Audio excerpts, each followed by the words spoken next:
Greetings, brothers and sisters. This message is universal, but most applicable to the black community. I submit wholeheartedly that if every single black household in this country would invest the time in their children to help them learn to read and learn to love reading, we could transform our condition in one generation. My experience with children as an educator and with children outside of the field of education has proven to me that children who read well and thoroughly enjoy reading are usually the most well-adjusted to school and life outside of school. Yes, reading is that important. Reading activates very important mental tools in children. Reading is appreciation for and adherence to structure, order, sequence, following directions. Reading is like being in the military, owning your own business, or being part of a team. You have to learn certain principles in order to be most effective at it. Acquiring these tools as early as possible in the child's life is critical to their mental development and the decisions they make in life. Reading is also putting together a puzzle. The child sees the letter C, the letter A, and the letter T. He then sounds it out. After he sounds it out, he creates a mental image that matches the sound, which is of course of a cat. There is punctuation, periods, commas, question marks, exclamation points, etc.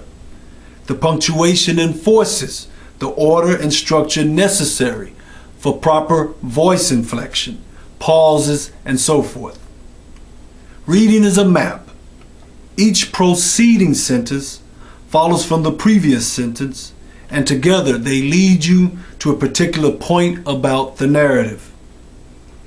By learning to love reading so young, brothers and sisters, children are likely to continue it later in life.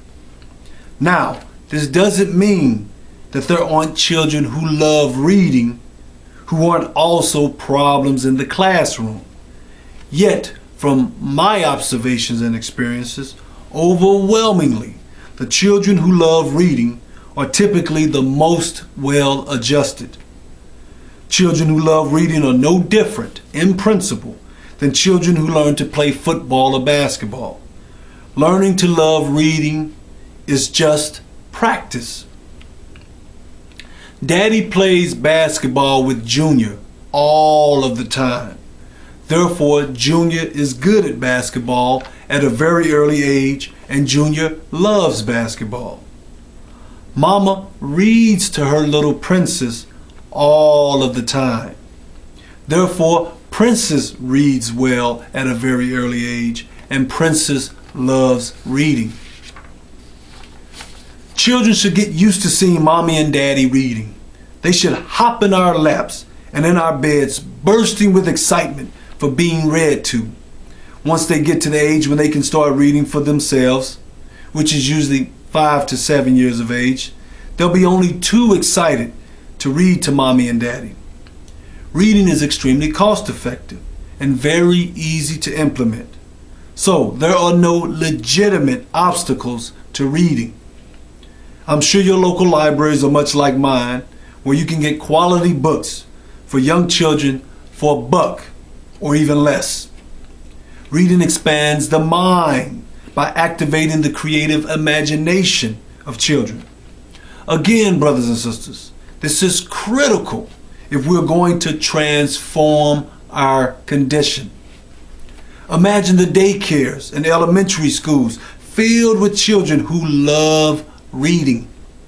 Imagine how much more improved the behavior of the children would be.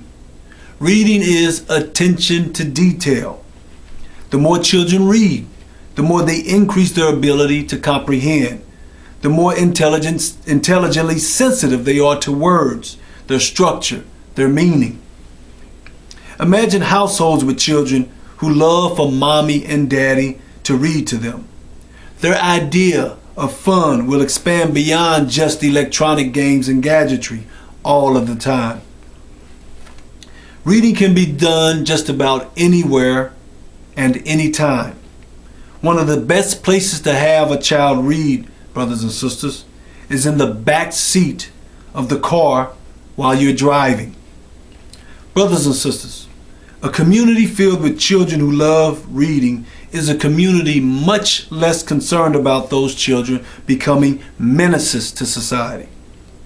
Again, brothers and sisters, we can transform our condition in one generation if reading took place in every single black household in America. 20 minutes a day, brothers and sisters. 20 minutes a day is all that is necessary. For the super busy, 20 minutes every other day then. I tell you, I love going to the library and seeing a grandfather or grandmother reading to their grandchild, or the grandchild reading to their grandparent. Reading is transformational. Reading is transformational.